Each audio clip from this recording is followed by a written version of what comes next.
Next up on This Week in Law, I'm joined by Patrick Goold, Lisa Macklem, and Rebecca Williams. We're going to talk about how the TPP is not TP, in-game theft and real-life prosecution, hijacking Instagram, and much more next on This Week in Law. Netcasts you love. From people you trust. This is TWiL. Bandwidth for This Week in Law is provided by CacheFly at CACHEFLY.com. This is TWiL, This Week in Law with Denise, Howell, and Sarah Pearson. Episode 305, recorded May 29th, 2015. Diablo player got Sheldon Coopered. This episode of This Week in Law is brought to you by Blue Apron. Blue Apron will send you all of the ingredients to cook fresh, delicious meals with simple step-by-step instructions right to your door. See what's on the menu this week and get your first 2 meals free by going to blueapron.com/twit. That's blueapron.com/twit. And by Harry's. For folks who want a great shave experience for a fraction of what you're paying now, go to harrys.com. Get $5 off your first purchase by entering the code TWiL when you check out. Hi, folks. I'm Denise Howell, and thank you so much for joining us for This Week in Law, where we talk about everything that's happening at the intersection of technology and the law. We've got a great panel of folks with us this week. I can't wait to get into it, so let me introduce them to you, and we'll be on our way. Joining us from the Illinois Institute of Technology, where he's an IP fellow, is Patrick Goold. Hello, Patrick. Hi, Denise. Great to see you. Thanks for joining us today. Also joining us, where she is a graduate research assistant at the University of Western Ontario and also a writer for Spoiler.tv, is Lisa Macklem. Hello, Lisa. Hi, Denise. Great to meet you. Thanks for joining us. My pleasure. And joining us from Washington, D.C., where she is one of the people who runs Legal Hackers there, the D.C. Legal Hackers. And she's also an open data advocate, or the open data advocate for data.gov, is Rebecca Williams. Hello, Rebecca. Hi, Denise. Great to meet you too. Okay, so we go back and forth. I go back and forth, I think, from sentence to sentence, whether I say data or data. Which do you say? Data. Data. I don't know if that's what makes it right, but that's what I say. All right, good. I try and say data. I think I sort of naturally err on the other side. Rebecca also is formerly with the Sunlight Foundation.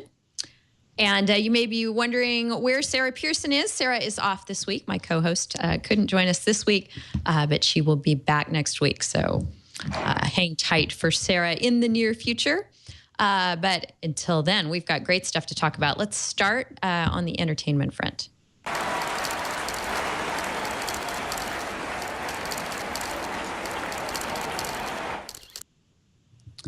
I wanted to start out talking about the interrelationship between piracy and BitTorrent, and not just BitTorrent being used to facilitate unauthorized viewings of copyrighted works, but also how BitTorrent may be part ultimately of the solution to the huge demand that we still have for piracy. So to get into that discussion, I thought it would be interesting to check in and see what's going on with Game of Thrones downloads these days. Apparently, when episode 5 came out of the current season, Kill the Boy, it now has the distinction of being the most quickly illegally downloaded show in all of TV history, with 2.2 million downloads in just 12 hours. Now, folks who've been following along with Game of Thrones downloads remember that there was a leak of the first 4 episodes of the season a month ago. So those have been out there for a while. This was the first post-leak episode that was available. So apparently people were quite anxious to get it and watch it. Have you been tracking this, Lisa? And what do you think about this? Oh, I've been tracking this really closely for quite a long time, actually. There's a lot of history that goes into this whole issue. HBO was the first real network to go over the top with HBO Go, so that you can actually just access things like Game of Thrones on your computer. And part of that was a response to piracy in general, because it's always been extremely pirated because the show's just that good. And one of the things about BitTorrent is that it gets you a better stream. It gets you a better picture if you're streaming than if you're trying to watch it on something like HBO Go a lot of the time. So I think that's where it keys into how BitTorrent could be part of the solution.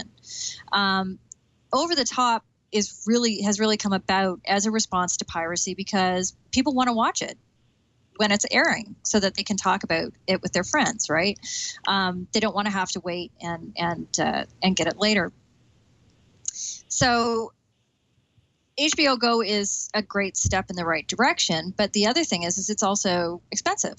And if you can get it for free, people are going to tend towards trying to get it for free as well. So I think that there's a lot that the industry still needs to do with the technology to be really responsive to what users actually want. And I hope I'm not spoiling anybody, but if you want to, I really want to quote the show from this week, where the High Sparrow says to Lady Oleana, the many are going to take back control from the few. So, and I think piracy is one of those ways that the users are really starting to drive the bus.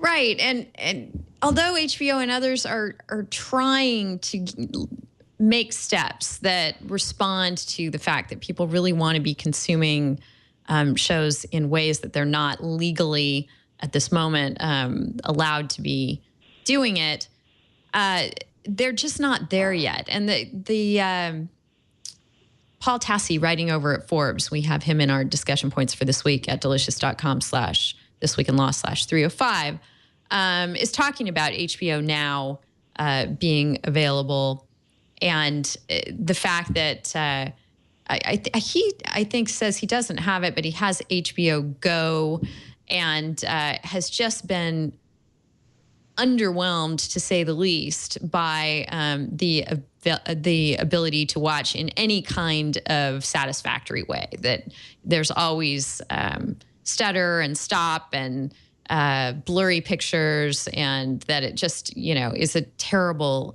user experience. So if you're going to try and combat infringement with a tool, the tool better work right, Lisa? Exactly. That's exactly it. And I mean, I've been tracking this very issue probably for about 6 years. The entertainment industry was making noises 6 years ago that everything was going to go ultraviolet. You're going to have all your stuff in the cloud, and everything's going to be available, blah, blah. And a lot of this is also in response to people who have never had cable TV and have no interest in having cable TV. They have a computer, a tablet, whatever. They don't own a television set. They want to watch their stuff on the internet, or the international audience is another prime example as well. So again, you've got people all around the world that want to watch the episode at the same time, so that they're still in on that conversation. But the industry has really lagged behind in coming up with technology that's worth $15.99 a month to watch Game of Thrones. So, I mean, that's a pretty big commitment to spend $15.99 just for Game of Thrones. Assuming you're not that interested in the other things that HBO has on, which lots of good other programming. But if you're starting to look at, okay, well, I'm paying for Netflix, and I'm paying for maybe CBS, their over-the-top service, and I'm paying for HBO, that starts to add up, and it starts to look exactly the same as cable television. And if you're not giving the best that the technology can actually offer, the users just aren't going to pay it. It's just not going to work. People are going to continue to pirate, I think. Right. The Fixer in IRC is chiming in on the quality of HBO. I'm not sure if it's HBO Now or HBO Go he's talking about now, but he says she says they've used HBO Go for a while and don't get those issues. And it's rare, and usually because they've been streaming content for several hours to the Chromecast is the speculation there.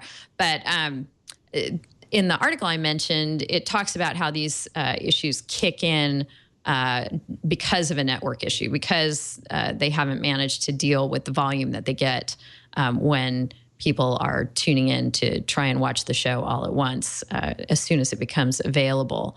So BitTorrent could help out in that regard, couldn't it? Absolutely. And I think that's another thing that the entertainment industry, the content owners really have been slow to sort of want to partner with technology. And I mean, the whole SOPA issue really created a chill between content and technology. And I think that was one of the other things that's really slowed the industry from moving more towards ways that they can combat piracy in a way that's going to help all the parties involved. So that's going to bring users, content owners, and technology owners all onto the same page so that everybody feels like they're getting the best deal possible. And Did I you think think that's it was really what needs to happen. Did you think it was as interesting as I did that some, the way that people pay attention to every little job listing and find a way to discern what a company's strategy is fascinating in its own right. A site called mice.com is reporting on a job posting on the Netflix website where the company says that it's looking for several new distribution technologies for its video content and searching for a developer with a lot of P2P technology experience who wants to test new software for Netflix and eventually implement it. So it's sort of a roundabout way of announcing publicly, but that's what it amounts to, that the company is looking into P2P technology to help its delivery systems. What do you think this means for the future of something like HBO Go or HBO Now? I think Netflix has been a real boon to the whole industry because they've really pushed the boundaries. They've been a leader, and they've pushed the other owners to really sort of go in that same direction. So I think anything that's going to make getting content easier for users and so that users really see the value in it, I think is going to help push the industry in that direction. I think, Netflix is going to continue to lead, and the others are going to continue to follow because they've been so successful. Rebecca, do you have any thoughts you want to add to this conversation? No. Are you a Game of Thrones fan, and how do you consume the show? I have seen one episode, which is why I feel like I don't have a lot to comment on, but I do consume most of my television via the internet and these BitTorrent tools. So I'm definitely one of those television watchers. Right. And do you find, I'm not going to ask you to out yourself as someone who is illegally downloading stuff. But for someone who's decided they're not going to have a cable subscription or anything other than the internet to help them consume popular entertainment, do you find that that's working for you, that it becomes terribly expensive? How is it going? I think it definitely just makes me, I have certain shows that I'm a fan of, so it's not more expensive. It's just like more targeted, which is, I think, what a lot of young people do when they consume their entertainment. It just becomes more focused and more manageable. I haven't had a television in like the last 10 years in my apartment. So, and I have a lot of friends that are like that too. So there's definitely a generation of people that need to have these ways to consume entertainment solely through the internet and their computer. Is it your computer, or is it a tablet, or what do you find yourself watching on? It's a computer. Mm-hmm. How about you, Patrick? Thoughts on the potential changes to Netflix or to my Game of Thrones watching? Let's start on your opinion on the legitimizing or the potential legitimizing of P2P technology if Netflix or others begin to use it to help their network management. Well, that seems intuitively sensible to me. That is simply the competitive process, that when some market entrant provides some better framework or technology, then others imitate, emulate, and try to keep up. So that seems to me to be exactly the same as in any other area of the economy that Netflix would like to be able to take into account those efficiencies. I guess you mentioned the legitimacy. One question which I would have, of course, which a technologist would really need to tell me, I don't understand whether this is possible, but how would Netflix be able to adopt the technology, be able to adopt the peer-to-peer networking system and that architecture, and still only limit their library, their catalog, to works that they have licensed? I'm assuming that Netflix have thought about that, and it's somehow possible, but perhaps someone on the panel will be able to inform me of how they can do that. Yeah, Patrick, like you, I wouldn't know how to set up such a network, but I think it can be done. I think that they could leverage that kind of technology simply among their own users and among their own licensed programs, whether it's their original programming or other things that are available on Netflix, so that there is a distributed universe of Netflix shows that is leveraging whether it's the entire subscription base or maybe just a distributed network of servers that's under Netflix's control. That's my best guess. I'm sure people in IRC know more about how they would begin to implement this than I do. What do you think, Lisa? Actually, this is a really good point. I had a legal seminar in Los Angeles with a lot of entertainment lawyers and industry people at it. And one of the concerns actually that they had was with cloud computing. If people were creating cloud storage, DVD banks and so on, then they could potentially set up sharing P2P networks with their friends. So they would only ever have to buy, let's say they bought 100 movies and they shared them with 100 friends. And there was like a round robin. Well, then you're really sort of cutting into your end game as far as profits go down the road. So there's been some concern about this. So it's interesting sometimes when you look at who they're hiring, it's maybe not necessarily that they want somebody that can utilize that particular technology as much as it's somebody who can protect you against that kind of technology, and to set up a way that it would be secure so that it would go to a limited network. But again, I mean, I think that Netflix is on the right track. If that's what people want to do, like, get ahead of it and figure out how you can do it and still maintain your profit base. Right. They want to hire the person that can tell them how to do it. Right. So that seems like a good step in the right direction. You want to talk about Supergirl, Lisa? Sure. We know about her. We're not supposed to until November. And I don't think we know how we know about her yet, right? There simply was a leak of the pilot, and it seems to be a really clean copy of the pilot. It doesn't, according to Torrent Freak, and they know, it seems to not have watermarks or the other kinds of telltale signs that you would see on a screener copy. So any thoughts about this? I think it's a little suspicious. Mm-hmm. I think that after the debacle that was Wonder Woman, I don't think it hurts necessarily to get out ahead of possible criticisms this early in the game, to give people a chance to sort of get behind Supergirl. So this is your conspiracy theory you're floating on us here, that it was leaked on purpose.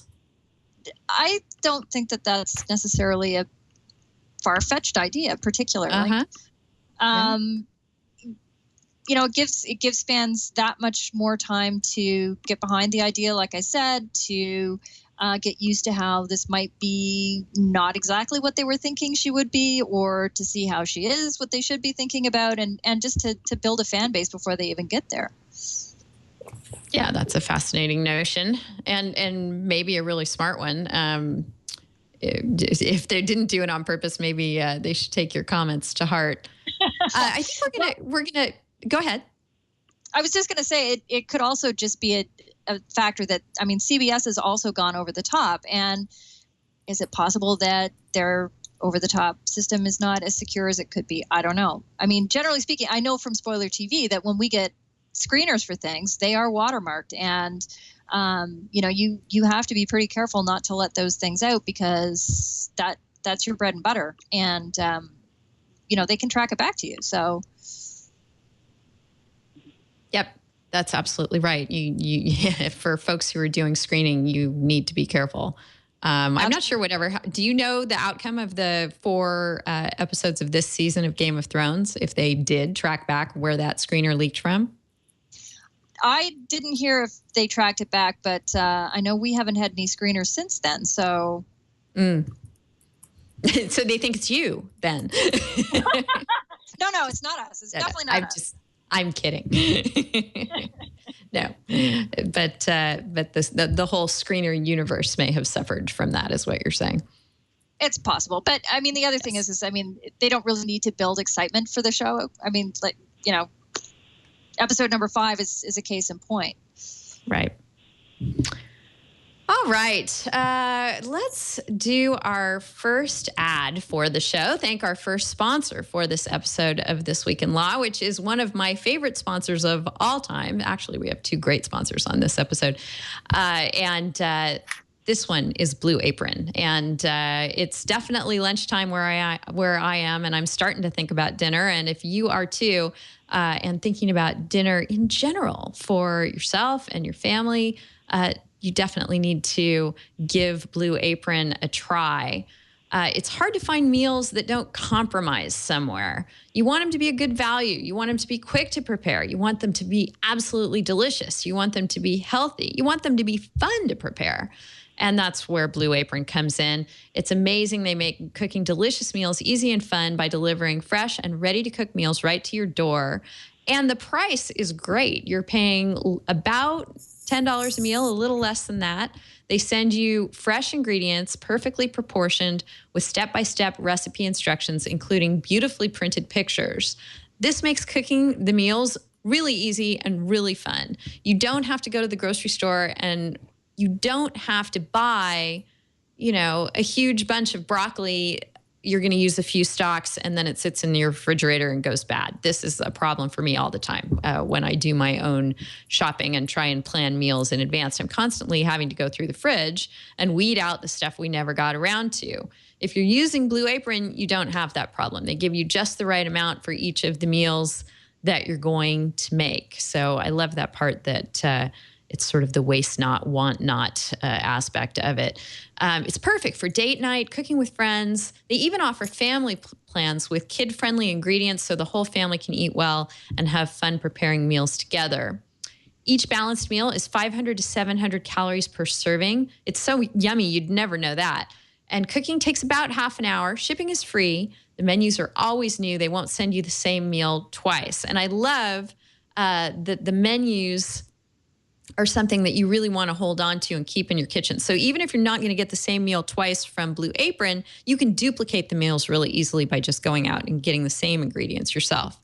They work around your schedule and dietary preferences, and Blue Apron's experts source only the best seasonal ingredients for incredible meals like seared salmon with sorrel salad and creamy barley, and ramp and snap pea fregola sarda with Parmesan cheese and walnuts. If you don't know what some of those things are, don't feel bad. Don't feel like you're not cosmopolitan. It's just because the Blue Apron team really goes out and finds these cool, sometimes obscure ingredients and spices and things, and has a great way of putting them together in ways that makes the meal easy and fun and incredible in all ways. You'll be blown away by the quality and the freshness. And I think you'll be blown away by the flavors and the selections that they put together.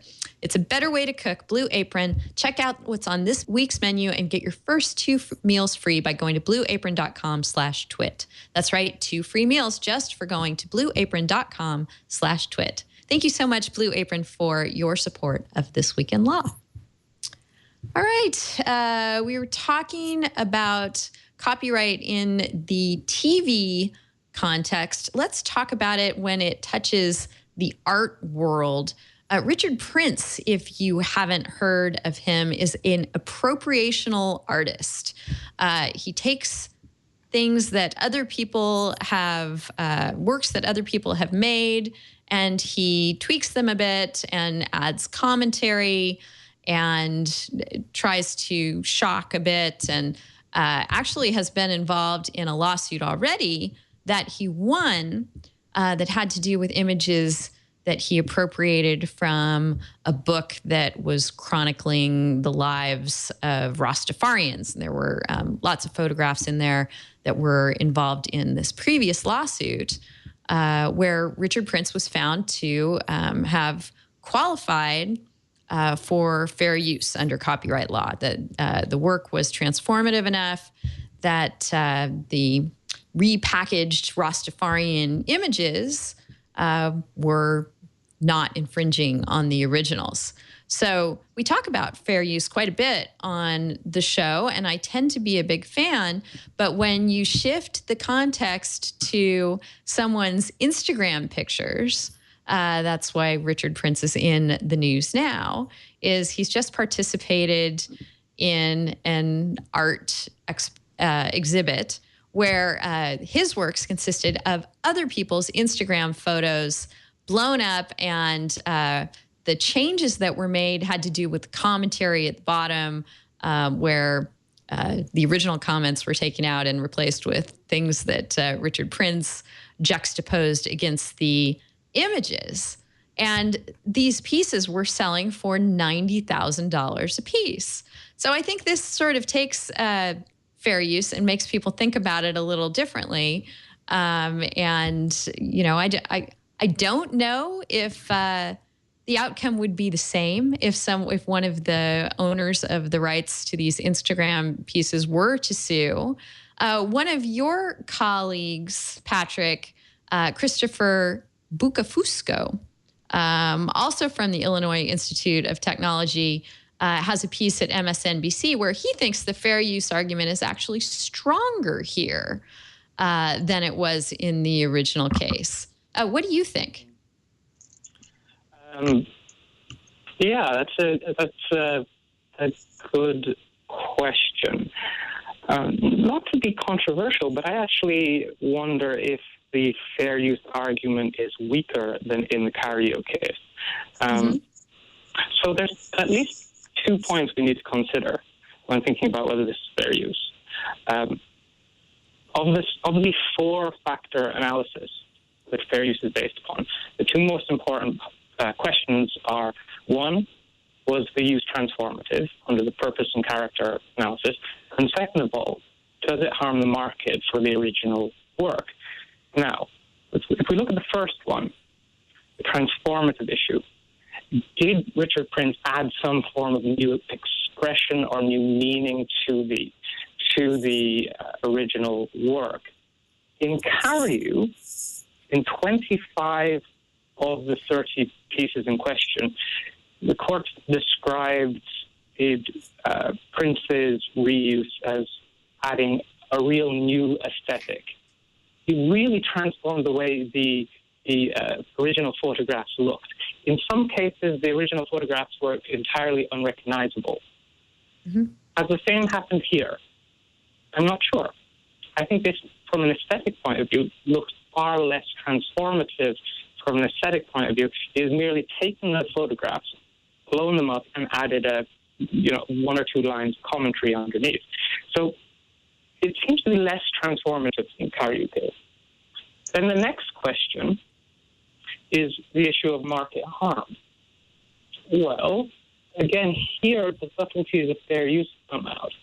So it depends on the works in question. If these works are from private individuals' Instagram accounts, my Instagram account, for example, well, there's no market for that. So by using these in the art gallery and selling them for $90,000, he's not likely to infringe any sort of market because there's no market for them. Okay. So that would suggest that the market harm factor goes in his favor, where the transformative factor seems to go against him. However, there's a further little twist to this, and there's the question of whether there is a market for some of the Instagram pictures that he has used. In particular, I was doing a little research on this, and he has copied quite a few pictures of a group of models called Suicide Girls, who are models and who do make a business out of selling prints of themselves.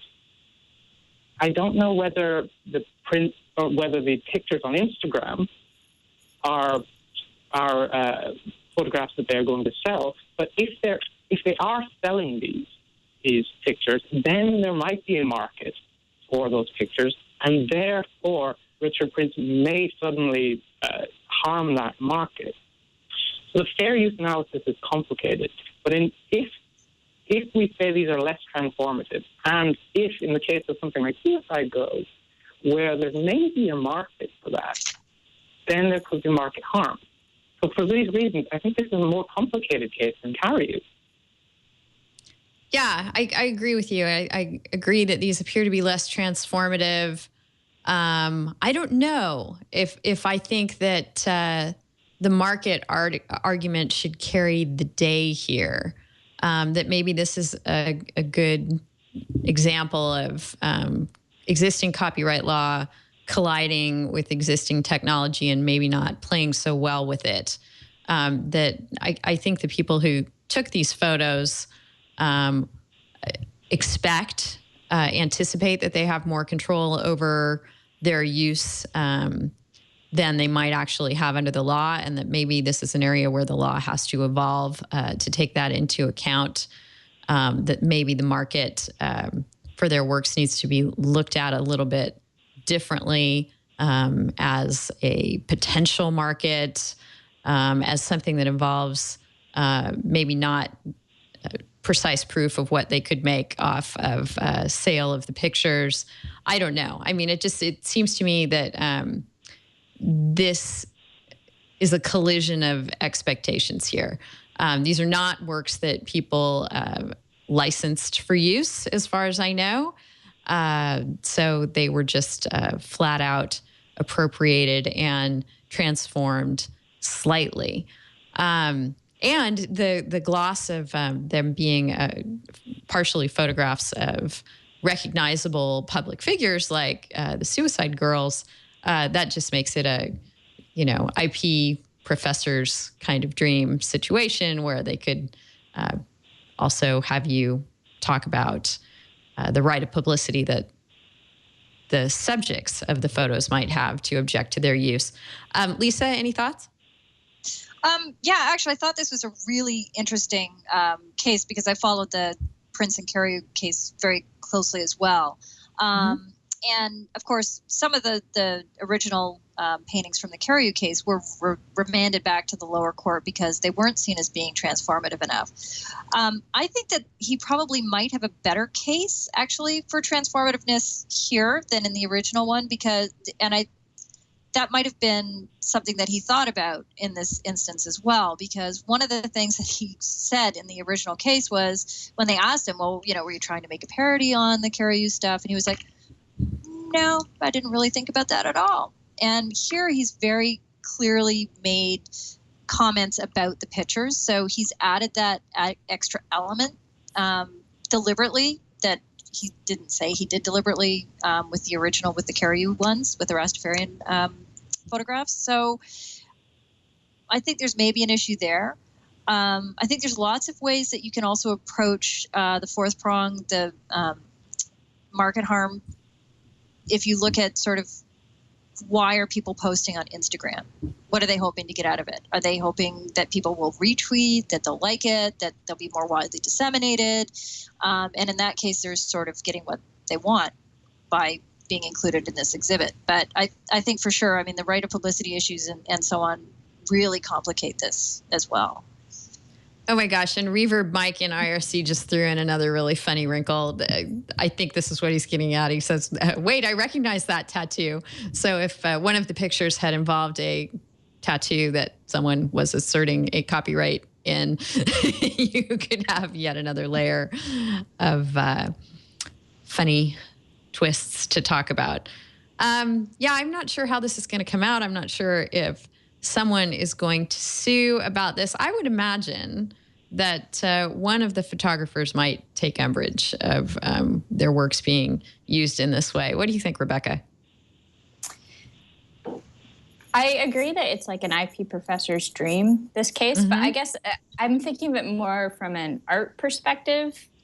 And I understand that people could feel violated that their photographs or pictures are being used, but it's pretty clear that if you're publicly putting pictures on Instagram, that anybody can see them and then do lots of things with them should they want to do that. And it's interesting to think that this artist has like this many more colors of paint to paint with by having millions of people on Instagram posting pictures to sort of parody, if you will, or to add like the comments to. Like, I think it's really provocative and interesting art. So I think in terms of how I feel personally about like where this case might end up and is this fair use, like I'm okay with this being fair use. Yeah, I think it's a really tough. I know. I think I'm going to have to defer judgment on this one and think about it a little bit more. I think I'm with you that it's probably okay that it's fair use. I think that there has to be something done, whether it's, education of users, maybe it's just a function of time that people will realize that even if they have not applied a license to something, if they put it out publicly available, that they can expect to find it used this way, or it's not like this isn't a commercial use. It is. It's a slightly different kind of commercial use than if Apple had come along and put a photo in an ad, but it's still commercial. Yeah, I think it comes down to educating users more than a copyright issue. But maybe these just aren't offensive enough to me or something. But I would think that there'd be some other cause of action if it crossed the line too much. Right. All right, we're going to make Insta appropriation our first MCLE passphrase for this episode of This Week in Law. We put these phrases in case you are listening to the show for continuing legal or other professional credit in your jurisdiction. We have some information about that for you. If you're a lawyer or someone else who has to do professional education credit and you think that this might qualify, head on over to wiki.twit.tv. Find our show there, This Week in Law, and there's a page, at least for the lawyers, that will help you know who to contact, what to do in your particular United States jurisdiction. One final entertainment-related, copyright also related story. We're talking about transformative works. This involves derivative characters of comic books, not derivative in the way that copyright law usually thinks about it, but rather derived from an existing character. There's a gentleman called Jerry Conway who has been active over the years in doing a lot of creative development for comic books, and he points out that he's no longer receiving royalty payments for a character called Power Girl, because as DC Comics became subsumed by DC Entertainment, which then became subsumed by part of Warner, the policy became that if your character is derivative of another character, and I guess that means Superman came first and then this character wouldn't exist but for Superman, that kind of thing, they've decided that royalties no longer apply, and that actually there is no creator of those kinds of characters who might be entitled to royalties. What they did for Jerry was show some appreciation for his contribution with a final check of $1,000, but there were no more royalties to follow after that. And he has a lengthy post where he outlines the exchanges on that topic and the different other characters that might be considered not to have royalties due on them under this theory. Did you take a look at this, Lisa, and do you have any thoughts? Oh, so many thoughts. Yes. DC executives are not superheroes in any alternate universe anywhere. And this is really just a continuing history of really not treating their creators, artists, authors in the way that they really should. And I just can't see how this could possibly stand up. I'm almost speechless still, even having had time to read it and think about it.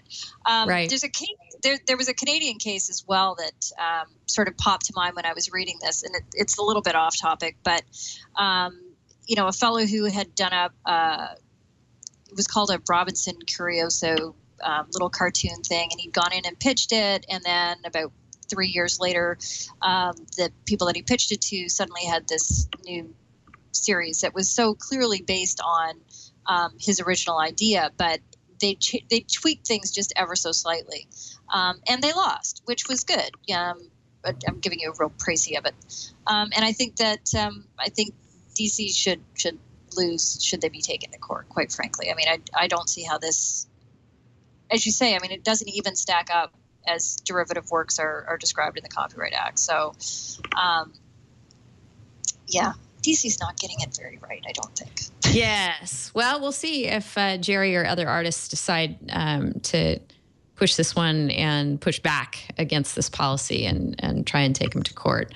It would seem like they have something to talk about here. Let's move on real quickly to a non-entertainment copyright related story that involves Oracle, Google, and APIs.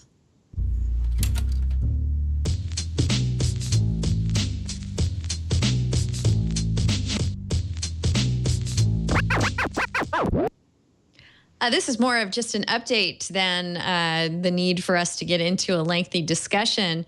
But it's worth noting that the Supreme Court has not decided whether it's going to take the Oracle versus Google case that involves the copyrightability of APIs, but it's trying to make that decision, and it asked for the U.S. Solicitor General to weigh in and file a brief as it considers whether it's going to take this up and analyze it. And when that brief was filed, the position of the government is that APIs may well be subject to copyright. So it'll remain to the Supreme Court to decide whether they're going to take this up. This has gone two different ways in the lower courts. Originally, Google prevailed in the trial court and had a district court agree with it that APIs should not be subject to copyright. The circuit court came in and undid that, and now it will be up to the Supreme Court to decide if they want to take a look at this issue. Rebecca, did you look at this at all? And what do you think this means for the world of technology if APIs are subject to copyright? Speaking definitely in my personal capacity and not my government employee capacity, I actually hadn't seen this article or this update, and I'm sort of shocked that they took this stance. I think that there's a lot of confusion about what an API is that is producing these sorts of conclusions, and even just that there is like one type of API. There's all sorts of different structures for APIs and what that can mean. It's my opinion that APIs, if you're going to do the overarching term, should not be copyrightable. And I wonder how much of an impact this brief would have on the Supreme Court should they consider taking this. I pretty much across the board get nervous whenever anything is very technological or data centric, and the Supreme Court has to hear about it. So I'm on the fence of if I even want them to take it up. But I was surprised that the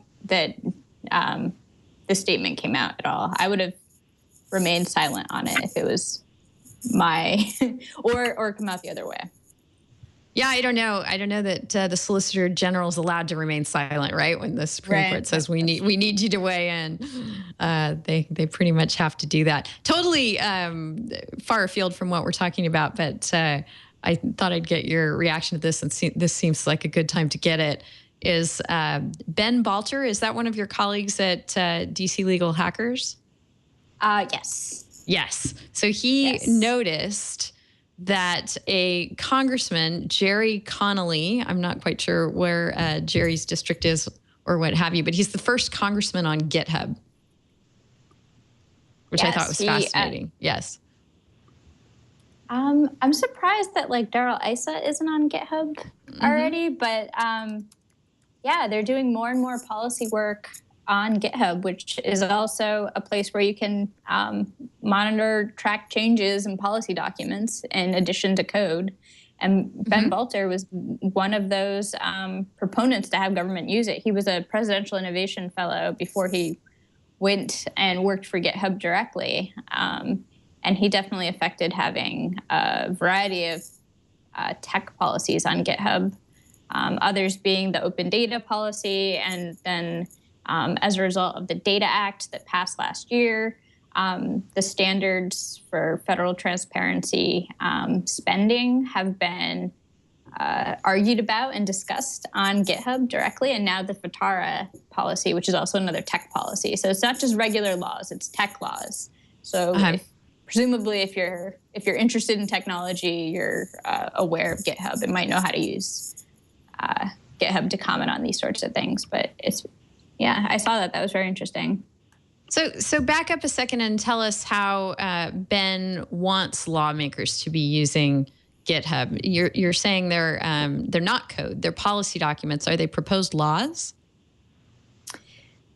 There haven't been any proposed laws that have been on GitHub, to my knowledge. They have gone over some proposed laws at the local level on a tool called Madison by the Open Gov Foundation, which is essentially like Google Docs. Like you can comment on a document. And there's been other tools like that. But for GitHub specifically, I believe it's only been policy documents in relation to some sort of law or just solo policy documents. So they definitely have a regulatory effect on how government does things. But again, to my knowledge, they've all been technically related. So it's not like a different type of policy. It's always about IT or data management. Okay, thanks for the update on that. I think that's really interesting that it sort of cuts against, well, it doesn't cut against having the Supreme Court handle and try and make decisions about heavy, technologically complicated issues. But it shines a ray of hope that lawmakers and policymakers might be starting to learn about the tools that they're making decisions about. Do you agree? I agree. I want it to be happening at a faster rate, obviously. But yeah, there's definitely, in addition to having a few members of Congress that have computer science backgrounds or that are doing GitHub pull requests on policy, there's a lot more of tech joining government in other ways that are hopefully informing some of these decisions and some of these drafts of policies. All right. Well, we're going to have more about tech and government in just a moment when we talk about some privacy issues. But before we get there, I'd like to thank our second sponsor for this episode of This Week in Law, which is Harry's. Harry's is fixing a problem that most of us have, paying too much for overpriced razors.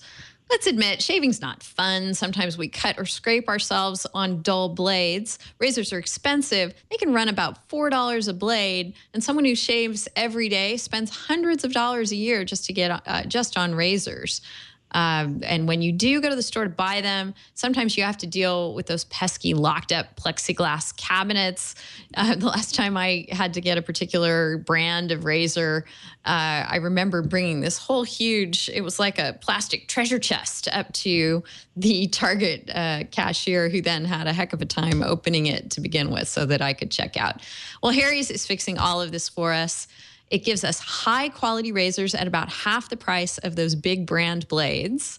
Harry's makes their razors in their own factory in Germany. They engineer them for sharpness and high performance, and Harry's ships them for free to your front doorstep. So just like with Blue Apron, I think you're discerning a theme for me here. As much as possible, if I can target my shopping and get it delivered to me and keep me out of having to go around and pick up items, that really, really helps me be more productive in life. And Harry's is right in there. They ship them for free right to your door. And because they make and ship their own blades, Harry's is a more efficient company, which means they can give us factory direct pricing. Harry's guarantees your satisfaction as well. In each kit, you get a razor with a handle that looks and feels great. 3 razor blades and foaming shave gel. You can check that out at harrys.com/products. The starter Truman set is an amazing deal. You get all this for just $15. I've been using Harry's since, I think it was last fall. It gives me a clean, close, and comfortable shave. I love the look and feel of the set. My husband uses it too. Of course, men and women tend to use razors differently. They work great for both of us. And we love the price. Harry's costs half as much as the razors at the store. They also have a new aftershave moisturizer that protects and hydrates your skin. You can check that out at their website as well. So go to harrys.com to get $5 off your first purchase with the code TWiL, TWiL. That's Harrys, HARRYS.com.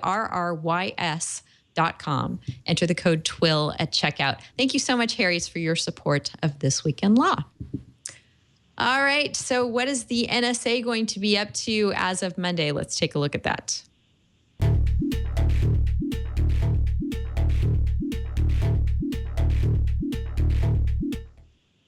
What they're not going to be up to any longer is bulk phone metadata collection, the thing that has gotten them so much in the news and so much under fire, the thing that has gotten our lawmakers in the United States so hot and bothered and wondering if this kind of surveillance of the population should continue. Section 215 of the Patriot Act is where the authority for that surveillance came from. And Congress has gone ahead and let it expire, and as has the White House. The White House did not file an application for reauthorization of that provision of the law. And so it's gone. I don't think, anyone thinks that means the NSA is going to go away. But as of Monday, June 1st, the authority for bulk phone metadata collection no longer exists. Rebecca, do you have any thoughts on this? I know that this seems like an overall win.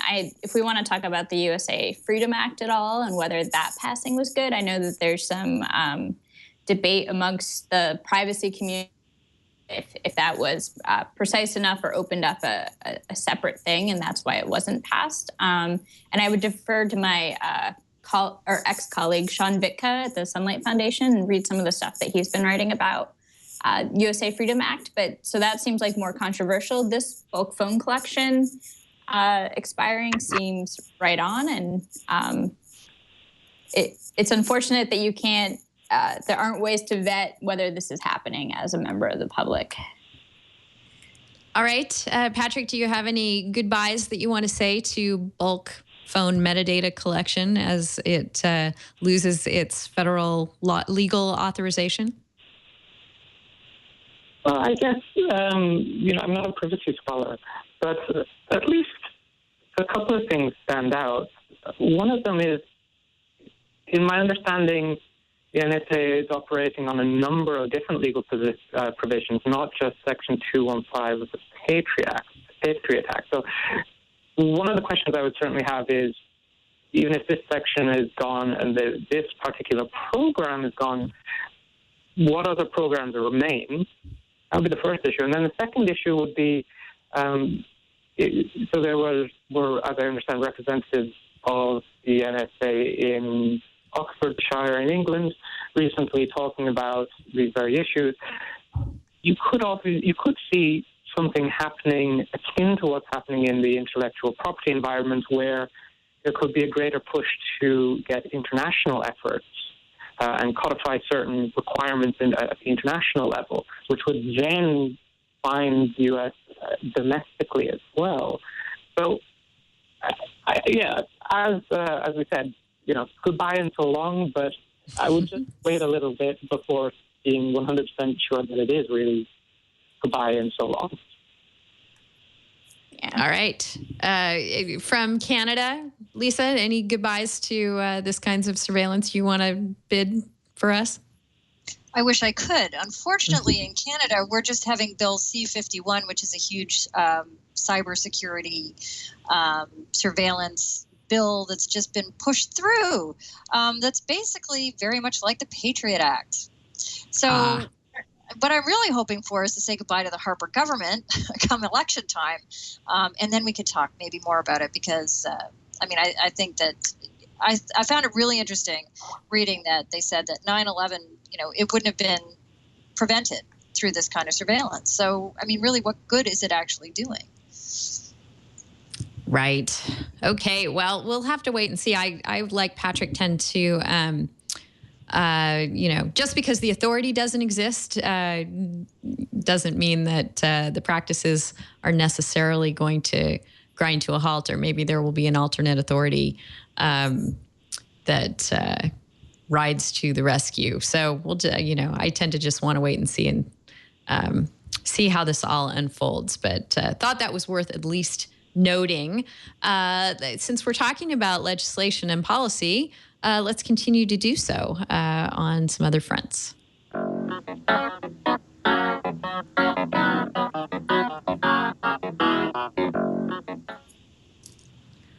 All right, Patrick, I'm hoping you can bring us up to speed and shed some light, even though we still don't know the terms on the TPP, which is now being called the TPA. What's going on with that? There have been some political maneuverings as to whether it's going to be fast-tracked or not. I think now it is, as of some votes in the last couple of weeks in Washington. What's your take, since you have an international trade and IP bent to your scholarship on the TPP or the TPA? Yeah, well, I wish I could throw a certain amount of light on it substantively. As you allude to, we still really don't know large parts of the proposed text. I think with WikiLeaks, we've seen about 4 of the proposed 29 chapters. There's not a lot to go on there. So substantively, we don't really know exactly what's being proposed in the TPP. What we do know is that some people suggest that it'll regulate up to 40% of the global economy. Some people suggest it is the most substantial trade agreement ever.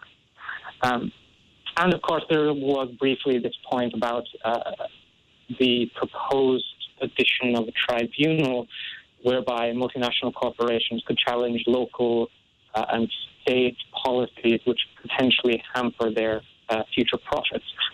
We don't know a whole lot about it. That's the most important point, really. The next point is then this issue that it seems to be gaining a certain amount of momentum with the recent the Senate's passing of the TPA. I forget the name of the bill. The TPA, the Trade Protection Authority Bill, which is obviously allowing for, the Obama administration to move forward on this without consulting and without going back to Congress for the usual authorizations.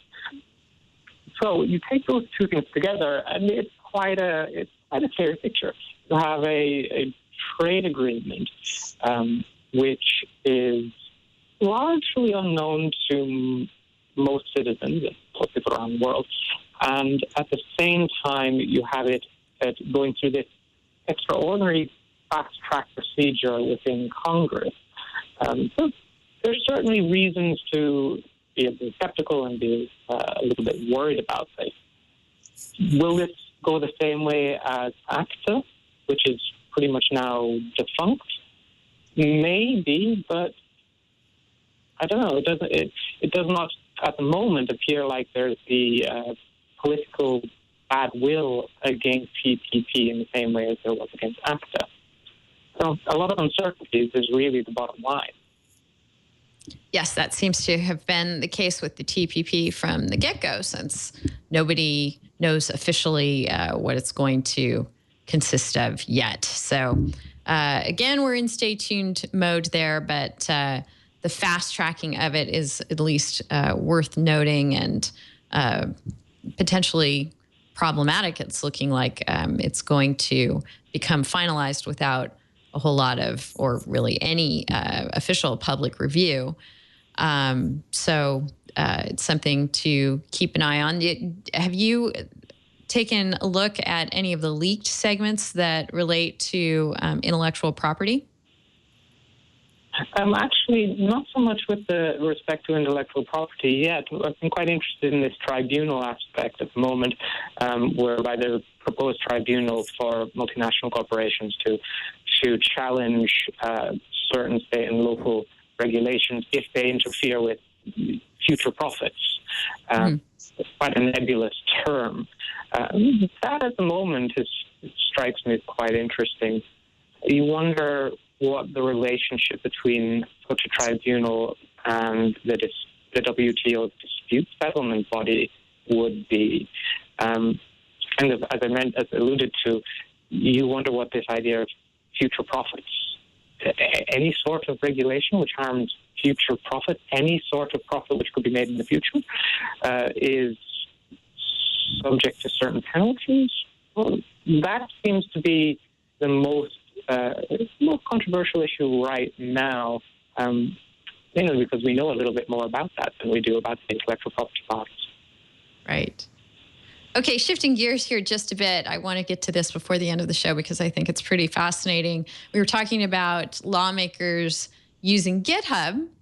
I think that will remain a fairly low volume phenomenon. But what we might see as next year's election ramps up is a lot more lawmakers using Snapchat, which has its own share of issues around it. Rebecca, I'm wondering if you've been paying attention to this. It seems like, when people are in an election year, they're going to use whatever social media tool that they think is going to get them in front of people, get them an audience. And Snapchat sort of has that cachet at the moment, but it also has its selling point of being ephemeral.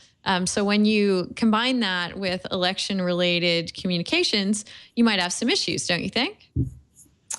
I would think so. I mean, obviously, too, it's a ploy to get that young vote. Every campaign is always after the very elusive younger segment of the population and sort of swaying them.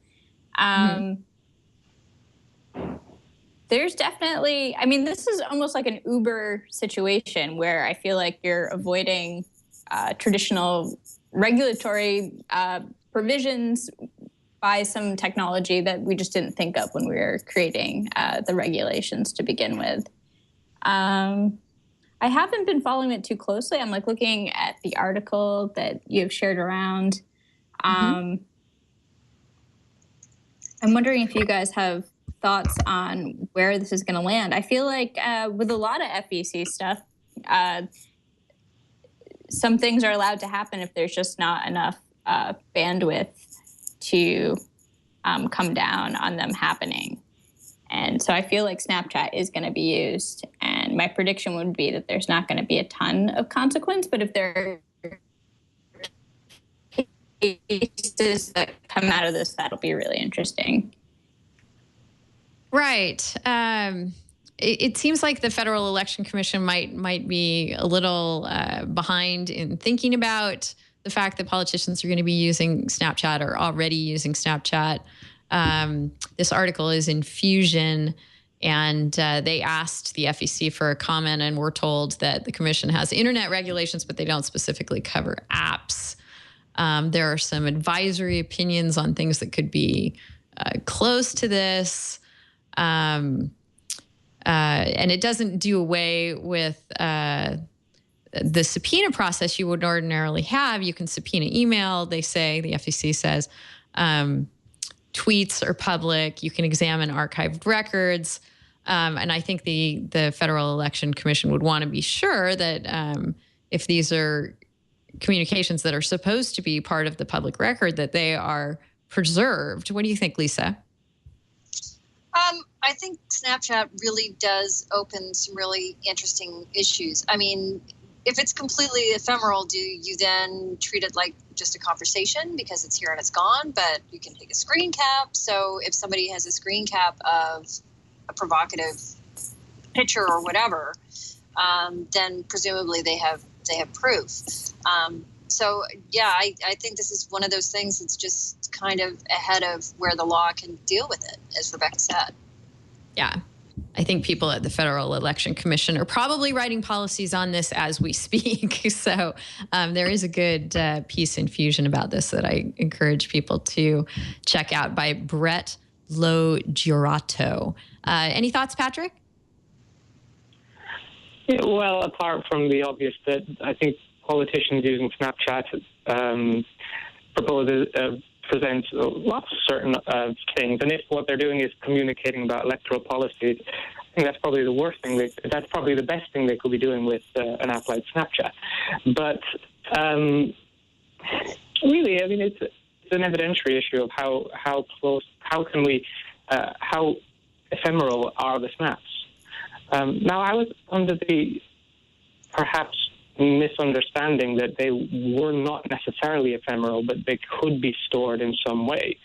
I mean, if they can be stored in some way, then at least that takes away some of the problematic evidentiary issues that the Fusion article alludes to. When you read through, Snapchat, I think was coming under fire for things not being as ephemeral as represented, and I think they have taken steps to ensure both clear communication as to what they store, which I think they say is nothing, and what could be done by users taking screen caps, et cetera. And I think they've added some alerts to let you know if that kind of thing has happened. But I'm not a user of the service, so don't quote me on that. I do think this is a fascinating area, and that, as Rebecca was pointing out, in an effort to get on people's devices in a way that's relevant to them, I think that we're definitely going to see politicians using the tool, as if Twitter weren't, complicated enough. Let's move on to some other DC-related items to close out the show. Rebecca, I just wanted to have you update us on some stuff that has been going on with you and with DC legal hackers, because it's all pretty interesting. It looks like Carl Malamud came and spoke to you guys. Yeah, he did. He not only came and spoke to us, but he did like a national tour. I know he was in Boston with the MIT folks, in New York with the GovLab in New York legal hackers, and he had some. I don't know if he was in Chicago or if he just had the Smart Chicago Collaborative do his national PACER problem pitch. And then he rounded out the month in San Francisco at the Internet Archive. And what he was doing when he went across the country was talking about the issues with PACER, and those issues being that the government spends way too much money on this website, and also it charges people for access to the law, which some folks say is unconstitutional. It also just went up in price a few years ago. So it used to be 7 cents a page, and now it's 10 cents a page. And the PACER folks will argue that this you can still download most documents for free. There's a cap of $3 when you're downloading things, and that that money goes to maintaining all of the court records and the website, and that is a necessity, which is why folks are charged. But you can't even log into Pacer and look at things without including your name and credit card number. And is that true access to the law and court records? Myself and Carl Malamud and many others would argue that it's not. Part of that tour, he's sort of identified different points of how we might fix this problem. And one is like reaching out to local judges and trying to put this on their radar. Another is downloading a tool called Recap, which some folks at Princeton created. It's a Firefox and Chrome extension, so like a button on your browser that if you're on Pacer and you're looking for a case and it's already been downloaded by somebody else using this extension, you can be rerouted to the Internet Archive where it's being stored. So having more people access the documents. The thing with Pacer is you're paying for access to court records, but there's no copyright on them once you actually download it. So if one firm or one very rich person decided to download all of the court records and put them in an Internet Archive bucket, then it would be free to everybody. Another issue with Pacer is that not only are people being charged to access law, but also other arms of the government. So the Department of Justice is one of the biggest spenders on downloading court records from the legislative branch's Pacer accounts. They spend millions of dollars every year downloading court records. So this is your tax dollars sort of being spent where it doesn't have to be spent. So there are a lot of issues with Pacer, and also it's like 20 years old, and we've seen all these advances in other government websites. Why can't this court records issue be fixed? Right. For folks who aren't lawyers, PACER stands for Public Access to Court Electronic Records. And I remember 20 years ago when it first came online and how great it was to finally have, this is all for the federal court system, to finally have access to those records in electronic form. But it has always been a for-pay endeavor and never easy or cheap. So yes, we featured Recap on the show before, and it definitely is a help to the problem. But Carl Malamud's work is probably even more expansive than that. So it's great that you got the chance to see him and get his comments. You also at DC Legal Hackers issued some awards at the end of last year. Do you want to highlight what the best legal hacks were, or maybe just one or two of them that you saw? Sure.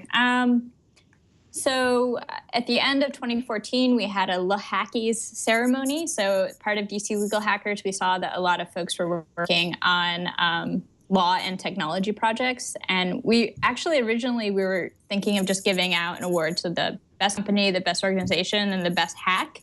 But when we were going through the hacks, there were so many great ones. We ended up giving out 10, like top 10 legal hacks of the year.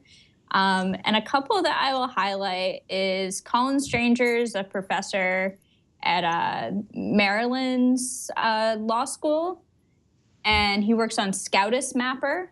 So he does data visualizations to explain to his class, he's a constitutional law professor, how cases ended up in the Supreme Court and how these were decided, and like mapping out with colors and arrows and precedent. And it's sort of like one example of some of this predictive lawmaking that's happening. And you can imagine in the future, if you have a certain issue area that you care about, sort of targeting certain states and then trying to write it up to the Supreme Court in a way that I like maybe was sort of unofficially being done in the past, but through technology and like doing some of these mappings, you can really start to 538 style predict how things might turn out and like what cases you should want to take versus other cases and what you'd want to target as an advocacy organization.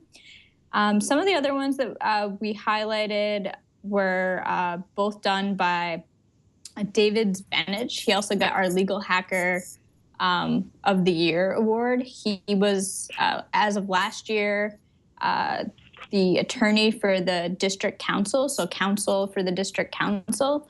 And he taught himself to start programming as an attorney probably 2 years ago, maybe a year and a half ago. He really took off. But if you go to esquire.io, so esq.io, you can see a lot of the projects that he's worked on and a lot of the writings that he's done, including he did a Coding for Lawyers book where he started off with regular expressions and then started teaching programming from there. But he's taught himself several languages. He's like getting proficient in Python now after starting off in Ruby. And what he's done a really great job of is explaining along the way how he gets there and not being intimidated or any sort of like imposter syndrome, if you will, about being somebody with a law background that's now coding. He like wants to explain it while he's doing it. And he's been like a really good friend and advocate to the DC Legal Hackers group. Maybe just one more to round it out nicely. But if you go to dclegalhackers.org, one of the blog posts features these top 10. I think I'll also highlight Capitol Bells. So this is done by Ted Henderson. He used to work for a House staffer. And one of the things that happens in Congress is when you're voting, these bells go off in the House of Representatives. And when you're in the House, you can hear like what the votes are and what's happening, but the press has to wait until it's announced later, so you don't get the real-time votes that you might want. Since he knew that these bells were going off and he had a tech background, he sort of figured out a way to pick up on the radio frequency of the bells. So even if you're not in Congress, you can now see in real time who's voting on what. So this is like a great transparency measure, and it's also sort of old school radio waves. And he now works on like legal tech issues full time, and it's a really great project. Wow, that's really cool. We're going to make Lawyers Who Code our final MCLE passphrase for this episode of This Week in Law. Those are some great projects, and we appreciate your efforts, Rebecca, in recognizing those folks and also encouraging them to keep doing great stuff. We're going to end the show with, as usual, with a tip and resource of the week. My tip has to do with in-game video theft and real-life prosecution. And the tip is, yes, indeed, you can be prosecuted for not just misdemeanors, but felony crimes for thefts that you have perpetrated in video games.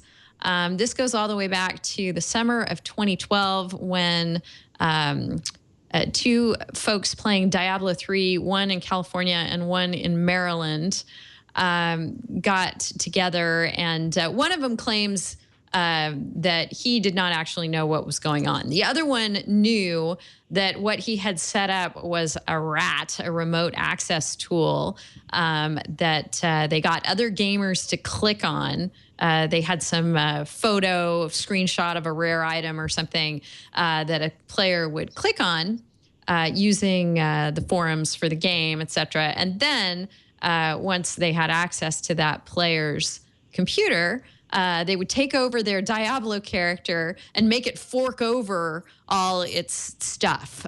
So they were going around and taking products, in-game items that are hard to get from other players. And people started complaining to Blizzard about this. And Blizzard finally said, you know what? There's really nothing we can do about this except go to the police. So both of the guys involved in this were one of them, you know, said, I'm not going to do this anymore. It's theft, you know, whatever. Decided he'd seen the error of his ways. But months later, still, the FBI showed up, and the guys were going to get prosecuted. They wound up settling out, and it was quite an interesting scenario. You know, what do you do if they had prosecuted them? What damages would they have, what fines would have had to pay? And it's all something quite interesting to think about, since nobody actually paid money other than the cost of the game for the items that were taken. However, it had been the plan, I guess, of the two thieves to sell the rare items at auction. They never got the chance to do that, but apparently that's what the government thought that they were going to try and do. So ultimately, they settled. They had to pay back Blizzard. One of them is doing so to the tune of $100 a month until he pays over $5,600 back to Blizzard, which is supposed to represent the costs that the company spent investigating the case. And the moral of the story is just, just because you're in a game in a virtual world, don't think that the bad deeds that you do are not real world prosecutable, because this case shows how they are. Then our resource of the week is Rebecca's baby. Her day job is at data.gov, which is a really, really interesting resource that I'd like you to tell us about, Rebecca. Sure. So data.gov is, the goal of it is to be the clearinghouse for all of the government data in the country. It's been around since 2009 when it launched with 47 data sets. Now it has over 130,000 data sets and collections, so probably over 1 million records. What you guys might not know about data.gov is as of last year, there's a federal open data policy that mandates all of the CFO Act agencies, so the 24 big agencies like the USDA and EPA and DOD and these sorts of things, the big agencies all have to catalog their data and show it on data.gov. In terms of progress on that, I would say that the federal government is probably at 1% of all of their data and cataloging it, but there is now a mandate where they have to. Data.gov also features some topic areas where subject matter experts will sort of curate data sets. The most active are probably the climate and education topics. And then if you go to contact, there are also a couple different ways to deliver feedback about data sets. So if you're looking for a data set or you can't find a data set, I would encourage everybody to sort of chime in and say, like, where is this data set? Why is this data set not updated? What data sets could be included? This is the home that accompanies this policy, where we're going to try to move that needle from 1% to much higher.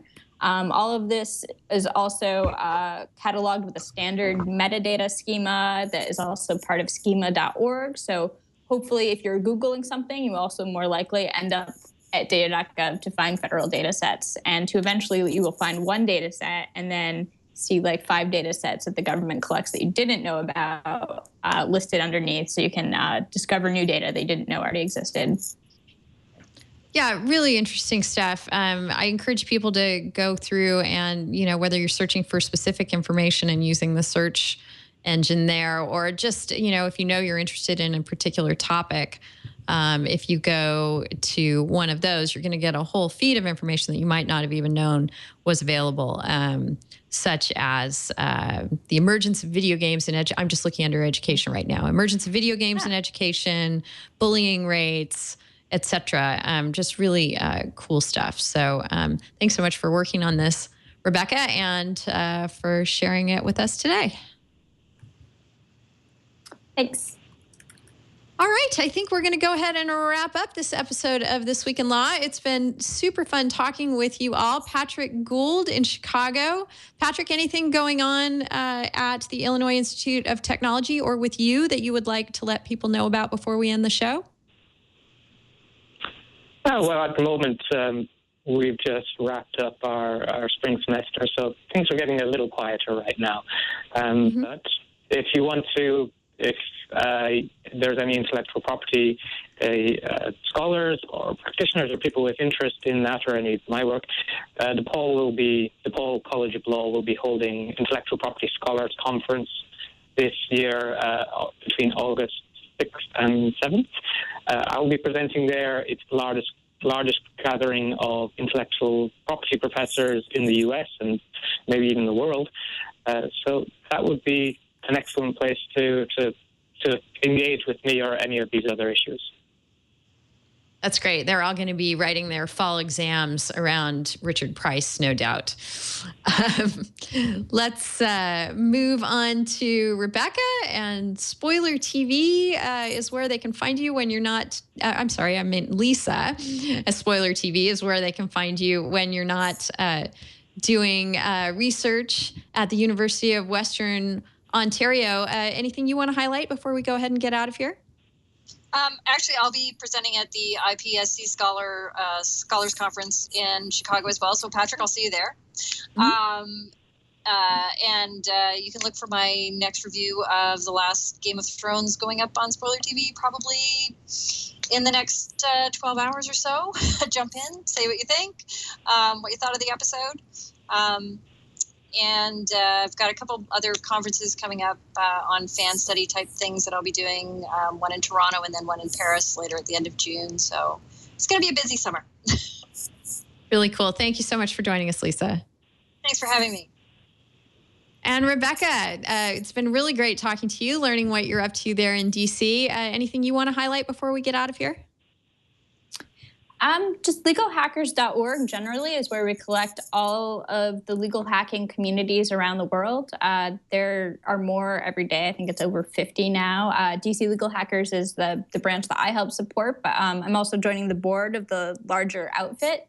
So if you have some sort of legal hacking community in your town, I encourage everybody to join it now. Or if you'd like to start one, feel free to reach out and we can supply resources and tips on how that exists. It's been really fulfilling and rewarding to organize a group like that and to essentially gather the types of folks that might show up on this podcast in your own city on a monthly basis.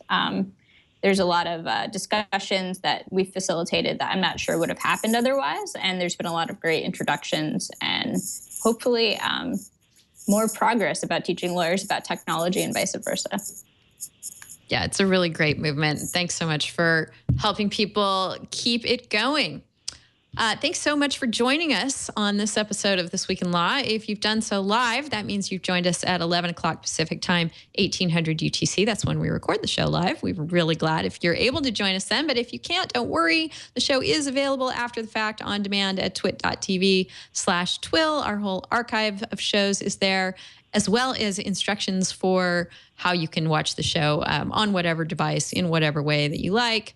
Whether you're a YouTube person or a Roku person or an iTunes person, all the instructions and subscription information is right there for you. We're glad that you've joined us. However you have, we'll have Sarah back with us next week. You should get in touch with Sarah and I between the shows. Let us know what's on your mind, what kind of breaking legal developments you'd like to see us talk about on the show. She is Sarah P. at twit.tv. I'm Denise at twit.tv. You can find us on Twitter. You can find us on Facebook and Google+. Just find us. We'd love to chat with you.